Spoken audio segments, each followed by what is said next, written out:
राजधानी रायपुर के डीडी नगर थाना इलाके में आधी रात दो अलग अलग जगहों पर दो युवकों की चाकू मारकर हत्या कर दी गई है और यह सनसनीखेज वारदात राजधानी रायपुर से सामने आई है। पहली वारदात की अगर बात करें तो रायपुरा चौक स्थित सुमीत बाजार के सामने हुई, जहां टिकेंद्र देवांगन की चाकू मारकर हत्या कर दी गई है। बताया जा रहा है कि विवाद के दौरान आरोपी भी गंभीर रूप से घायल हुआ, जिसका एम्स में इलाज जारी है। वही दूसरी वारदात न्यू चंगोरा भाटा में हुई, जहां पुरानी रंजिश को लेकर आशीष यादव ने अपने साथियों के साथ युवक पर चाकू से ताबड़तोड़ हमला कर दिया। अस्पताल में इलाज के दौरान उसकी मौत हो गई। वारदात के बाद सभी आरोपी फरार हैं, लेकिन सवाल यह है कि राजधानी रायपुर में बैक टू बैक एक के बाद एक इस तरह से जब चाकूबाजी की तस्वीरें सामने आ रही हैं, प्रशासनिक व्यवस्था को लेकर, सुरक्षा व्यवस्था को लेकर, क्योंकि चौक चौराहों पर जब सरेराह इस तरह से चाकू बाजी की तस्वीरें सामने आती हैं तो प्रशासनिक व्यवस्था और सुरक्षा व्यवस्था पर सवाल खड़े हो जाते हैं। अब दो तस्वीरें इस वक्त राजधानी रायपुर से सामने और दोनों तस्वीर चाकूबाजी की है। उसी चाकू को छीनकर टिकेंद्र देवांगन के ऊपर अटैक किया और इसमें टिकेंद्र देवांगन के इलाज के दौरान मृत्यु हुई। साथ ही कैलाश निषाद जो है भी एम्स में गंभीर हालत में एडमिट है, जहाँ उसका इलाज जारी है।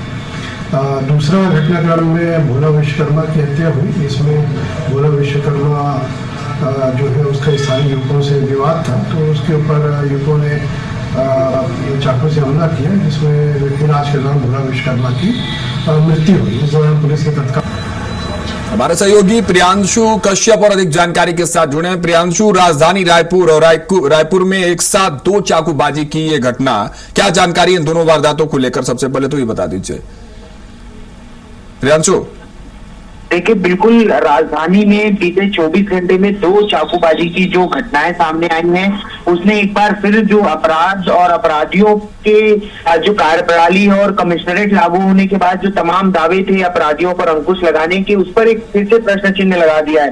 क्योंकि ये जो दोनों घटना है एक ही थाना क्षेत्र की है, डीडी नगर थाना क्षेत्र की, और इन दोनों में जिस तरीके से जो घटना हुई है, जो पहली घटना है वो एक युवक जिसका जो है मौदापारा निषाद पारा का निवासी था, कैलाश निषाद, जो अपनी महिला मित्र के साथ पैदल घर लौट रहा था महादेव घाट के पास, और इसी दौरान स्कूटी सवार जो टिकेंद्र देवांगन ने उसे रोका। उसके बाद बिना बातचीत के उस पर चाकू से वार किया। हमले में वो कैलाश घायल हुआ। उसके बाद टिकेंद्र ने उससे चाकू छीना और उसी चाकू से इस पर वार किया और गंभीर चोटों के बाद जिस व्यक्ति ने, जिस युवक ने जो है पहले हमला किया था, उसकी मौत हो गई है। तो ये दो बड़ी घटना है, और जिस पर हमला हुआ था वह भी घायल है। दूसरी जो घटना है वो जो है चंगोरा भाटा की बताई जा रही, वो अभी 20 वर्षीय भोला विश्वकर्मा, कुछ स्थानीय युवकों से उसकी किसी बात को लेकर विवाद थी। विवाद बढ़ने पर आरोपियों ने मिलकर उस पर चाकू से हमला कर दिया। गंभीर हालत में उसे अस्पताल ले जाया गया और वहां मेकार अस्पताल ले जाने के बाद वहां पर उसकी मौत हो गई थी। ये दोनों घटना जो है चाकूबाजी की एक तरीके से देखिए। ठीक है प्रियांशु, बिल्कुल जो आप बात कह रहे हैं वही बात है। कमिश्नरेट प्रणाली लागू होने के बाद भी जब ऐसे वारदातों पर अंकुश नहीं है तो व्यवस्था पर सवाल जरूर है। अब देखने वाली बात होगी कि इस व्यवस्था को किस तरह से सुदृढ़ करने की कोशिश वहां के प्रशासन करता है। बहुत शुक्रिया प्रियांशु हमारे साथ जुड़ने के लिए।